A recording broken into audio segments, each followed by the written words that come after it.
Hello friends, welcome to my YouTube channel the overview. My name is Jyoti Rathore. आज हम लोग अंतरिम सरकार के बारे में पढ़ेंगे, जिसका गठन हुआ था 1946 में। इस सरकार में कौन कौन से मंत्रालय बने थे और उनको किन व्यक्तियों के द्वारा संभाला गया था, इसके बारे में आज हम देखते हैं।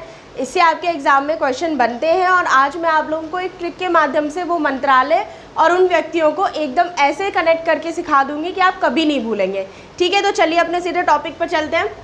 तो पहला मंत्रालय हमारा रहेगा गृह मंत्रालय, सूचना एवं प्रसारण मंत्रालय, जिसको संभाला गया था सरदार वल्लभ भाई पटेल जी के द्वारा। ठीक है, तो अब हम लोग एक कोरिलेशन थ्योरी के तरीके से हम इसको याद करने की कोशिश करेंगे। तो हम इसमें से एक वर्ड ले लेते हैं भाई। ठीक है, सरदार वल्लभ भाई पटेल में से हमने एक वर्ड लिया भाई। अब इस भाई को कैसे कनेक्ट करेंगे, तो आपको पता है गृह से बन जाएगा आपका घर। ठीक है, घर में भाई होते हैं। ठीक है, हर किसी के घर में भाई होंगे, ज़्यादा एक होंगे, दो होंगे, तीन होंगे, कई के और भी ज़्यादा हो सकते हैं। लेकिन भाई क्या होता है, जो भी घर में बड़े भाई होते हैं ना, वो एक पिता की तरह होते हैं। तो आप इससे उसको कनेक्ट कर सकते हो कि घर में भाई होता है जो एक पिता की तरह होता है। ठीक है, नेक्स्ट है सूचना एवं प्रसारण मंत्रालय, जो भी वल्लभ भाई पटेल जी के द्वारा ही संभाला गया था। इसको याद करने के लिए आप सूचना में से ये चना जो लिखा है, इस चना को अलग करिए। ठीक है, और चने से याद रखिए कि मक्के दी रोटी ते चने दा साग, याद रहेगा सरदार। इसको आप याद रखिएगा, सरदार को मक्के दी रोटी और चने दे साग से कनेक्ट करके आप सरदार वल्लभ भाई पटेल को याद कर सकते हो। ठीक है, नेक्स्ट है खाद्य एवं कृषि मंत्रालय, जो आता था राजेंद्र प्रसाद जी के अंतर्गत। ठीक है, इसको कैसे याद करेंगे, इसमें हमारा जो कीवर्ड रहेगा वो है प्रसाद। प्रसाद के लिए आप याद रखिएगा एग्जाम्पल के तौर पे हलवा और पूरी का प्रसाद। ठीक है, अब पूरी बनाने के लिए किसकी ज़रूरत पड़ती है, आटे की। आटा बनाने के लिए गेहूं की ज़रूरत पड़ेगी, और गेहूं कहाँ से आएगा, किसानों के पास से ही आएगा। तो जब तक किसान खेती नहीं करेगा, उगाएगा नहीं, तब तक हमें मिलेगा नहीं।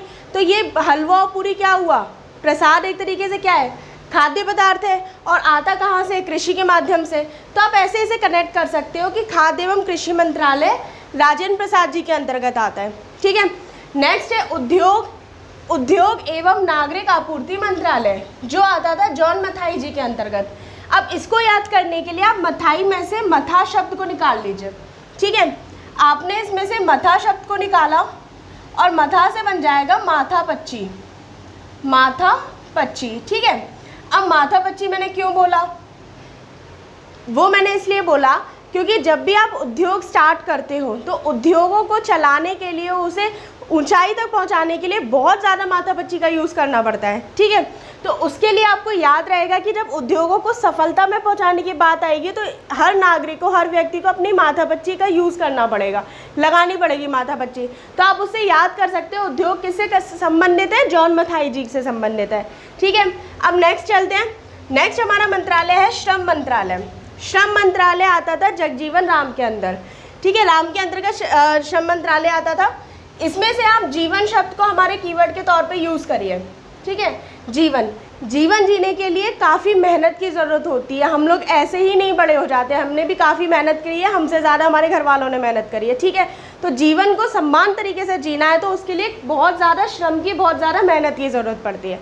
ठीक है, नेक्स्ट है रक्षा मंत्रालय। रक्षा मंत्रालय आता था सरदार बलदेव जी के अंतर्गत। ठीक है, सरदार बलदेव सिंह जी के अंतर्गत आता था रक्षा मंत्रालय। इसको कैसे याद करेंगे, इसमें देखिए एक वर्ड दे रखा है बल। बलदेव जी में से बल शब्द को आप अलग कर लीजिए और बल से आपको याद रहेगा सीमा सुरक्षा बल। सीमा सुरक्षा बल क्या करती है, हमारी रक्षा करती है। तो उसी तरीके से आप उसको याद कर सकते हो कि रक्षा मंत्रालय किसके अंतर्गत आता था, बलदेव सिंह जी के अंतर्गत आता, क्योंकि इनके पास बल था और ये हमारी रक्षा कर सकते थे। कार्य खान एवं ऊर्जा मंत्रालय, जो आता था CH भाभा के अंतर्गत। अब इसको कैसे याद करोगे, इसको याद करने के लिए बहुत ही आसान ट्रिक है, क्योंकि आप इसमें से निकाल लीजिए भाभा। भाभा से याद रखिए भाभा परमाणु ऊर्जा केंद्र। तो भाभा परमाणु ऊर्जा केंद्र से आपको याद रहेगा ऊर्जा मंत्रालय। ठीक है, नेक्स्ट है वित्त मंत्रालय। वित्त मंत्रालय आता था लियाकत अली खान के अंतर्गत। लियाकत अली खान को कैसे याद करेंगे, देखिए लियाकत में से आप एक शब्द बना लीजिए ताकत। ठीक है, ताकत शब्द बनाएंगे और ताकत उसके पास होती है जिसके पास पैसा होता है, और पैसे से आपका बन जाएगा वित्त। तो आप ऐसे याद करिएगा कि ताकत जिसके पास होती है क्योंकि उसके पास पैसा होता है, जिसके पास पैसा होगा उसके पास ताकत होगी। तो ऐसे याद रखिएगा वित्त मंत्रालय लियाकत अली खां के अंतर्गत आता था। नेक्स्ट है विदेश मंत्रालय, राष्ट्रमंडल संबंधी मंत्रालय, जो आता था पंडित जवाहरलाल नेहरू जी के अंतर्गत। इसको तो वैसे आपको याद करने की जरूरत नहीं है क्योंकि जवाहरलाल नेहरू जी के अंतर्गत क्या क्या मंत्रालय आते थे हमें पता है। अगर फिर भी आप कभी कंफ्यूज हो जाओ तो आप याद रखिएगा कि नेहरू जी की विदेश नीति बहुत फेमस है। इतिहास में विदेश नीति की बात आती है तो हम जवाहरलाल नेहरू जी का नाम सबसे पहले लेते हैं, तो आप उससे उसको कनेक्ट कर सकते हो। नेक्स्ट है डाक एवं वायु मंत्रालय, जो आता था अब्दुल रब निस्तार जी के अंतर्गत। अब इसको कैसे याद करेंगे, तो देखिए यहाँ पे एक नाम दे रखा है निस्तार। इस निस्तार में से एक शब्द आप निकाल लीजिए तार, ठीक है। तार निकालोगे, तार को हम डाक भी कहते हैं, तो आपको तार देख के याद आ जाएगा कि तार निस्तार जी के अंतर्गत डाक एवं वायु मंत्रालय आता है क्योंकि ये इसमें तार दे रखा है, तार मतलब डाक, ठीक है। इसे आप कोरिलेट कर सकते हो। नेक्स्ट है आपका नेक्स्ट मंत्रालय रेलवे एवं परिवहन मंत्रालय, जो आता था आसफ अली जी के अंतर्गत, ठीक है। अब इसको कैसे याद करोगे, इसमें एक जो वर्ड दे रखा है आसफ, आसफ को आप ठीक उल्टा कर दीजिए, ठीक है। उल्टा करोगे तो आपका एक शब्द बनता है फंसना, ठीक है। आप केवल आ को मत लीजिएगा, अगर आसफ को उल्टा करते हो तो फस पहले आता है, फस से एक शब्द बन जाएगा फंसना, ठीक है। अब इस फंसने को याद करिए। फंसने इंसान कब है, जब हम लोग ट्रैफिक पे जाते हैं, ट्रैफिक में तो फंसते हैं, परिवहन से जाएंगे तभी फंसेंगे। तो आप उससे थोड़ा सा रिलेट कर सकते हो कि आदमी फंसता कहाँ पर है, जब वो परिवहन से सफ़र करता है या ट्रैफिक में जाके फंस जाता है। नेक्स्ट है शिक्षा एवं कला मंत्रालय, ठीक है। शिक्षा एवं कला मंत्रालय आता था राजगोपालाचारी जी के अंतर्गत। राजगोपालाचारी जी को कैसे याद करोगे, इसके लिए आप याद रखो आचार्य, ठीक है। आचार्य का काम क्या होता था, शिक्षा देना, तो उसी से आपको याद रहेगा कि राजगोपालाचारी शिक्षा एवं कला मंत्रालय के उनके अंतर्गत आता था, ठीक है। नेक्स्ट है वाणिज्य मंत्रालय, जो आता था आई चुंद्रीगढ़ जी के अंतर्गत। इसको याद करने के लिए आप इसमें से चुंद्रीगढ़ में से चुंद्री आप अलग कर लीजिए, ठीक है।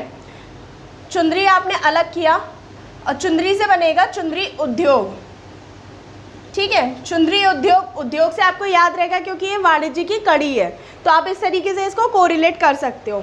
नेक्स्ट है आपका स्वास्थ्य मंत्रालय।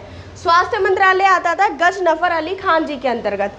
इसको कैसे याद करोगे, तो देखिए गज, इसमें से एक शब्द निकाल लीजिए गज। गज मतलब हाथी, हाथी बलशाली होता है क्योंकि वो स्वस्थ होता है, ठीक है। तो आप इसी गज को निकाल लीजिए, गज, गज मतलब हाथी, और हाथी कैसा होता है, बलशाली होता है, और बलशाली क्यों होगा, क्योंकि वो स्वस्थ होता है। तो इससे आप स्वास्थ्य मंत्रालय को गजनफर अली खान जी से रिलेट कर सकते हैं। नेक्स्ट आता है विधि मंत्रालय। विधि मंत्रालय आता था जोगेंद्र नाथ मंडल जी के अंतर्गत। इसको याद करने के लिए आप इसको नाथ जो शब्द है, नाथ को अलग कर लीजिए। नाथ मतलब ईश्वर, और ईश्वर ने सारे संसार के लिए पहले से विधि बना के रखी है। इस तरीके से आप एक स्टोरी के माध्यम से इसको याद कर सकते हो कि नाथ मतलब ईश्वर, और ईश्वर ने संसार के लिए विधि बनाई हुई है। तो विधि मंत्रालय किसके अंतर्गत आता रहेगा, जोगेंद्र नाथ मंडल जी के अंतर्गत, ठीक है। तो ये मेरे आज के मंत्रालय थे जो हमने अंतरिम सरकार के लिए पढ़े हैं 1946 में, जिसका गठन किया गया था। आज मैं इस टॉपिक को, इस लेक्चर को यहीं पर ख़त्म करती हूँ। अगर आपको ये लेक्चर अच्छा लगा हो तो प्लीज़ उसे लाइक करिएगा। जो भी इस वीडियो को पहली बार देख रहे हो, मेरे चैनल पर पहली बार आए हो, तो इस चैनल को सब्सक्राइब करिएगा। साथ ही साथ बगल में बेल आइकन दे रखा है, उसको ज़रूर प्रेस करिएगा, ठीक है। तो यही ख़त्म करती